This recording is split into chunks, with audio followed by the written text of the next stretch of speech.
How to fix Windows 11 update error code 0x800f0991. If you are facing this error code when you're trying to update your Windows, the first thing you do is open up your settings menu, right-click on your Windows icon, go to Settings, go to System, and find the Troubleshoot. Once you find the Troubleshoot option, click on it and head over to Other Troubleshooter. Then you're going to have to run the troubleshooter for Windows Update. Click on Run and it will automatically scan for any problem on your Windows. And once this is done, once it has completed the scan and found the issue, it will ask you to fix itself if there are any issue. But if there is not, you can just close it out. Then go to your search bar and search for services. Hit enter.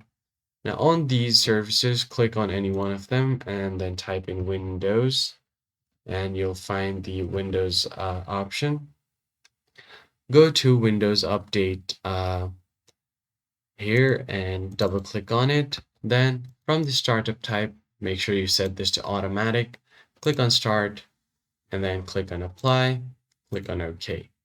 After this, you're going to have to go to the one called Background Intelligent Transfer Service, double click on it, do the same thing, set this to automatic, start this if it hasn't started yet, click on apply and then OK. Once this is done, do the same thing. Now after this, restart your PC once and your problem should be fixed. But if it's not fixed, then you're going to have to open your Windows again, search for command prompt and run it as administrator. Then you're going to have to type in this kind of command, sfc / and then scan now. Now hit enter and it will start automatically scanning for any problems on your computer. And once the scan is complete, you can just restart your PC and your problem should be fixed. That is pretty much it for this video, guys. If this was helpful to you, be sure to like the video down below and subscribe. I'll see you guys on the next one.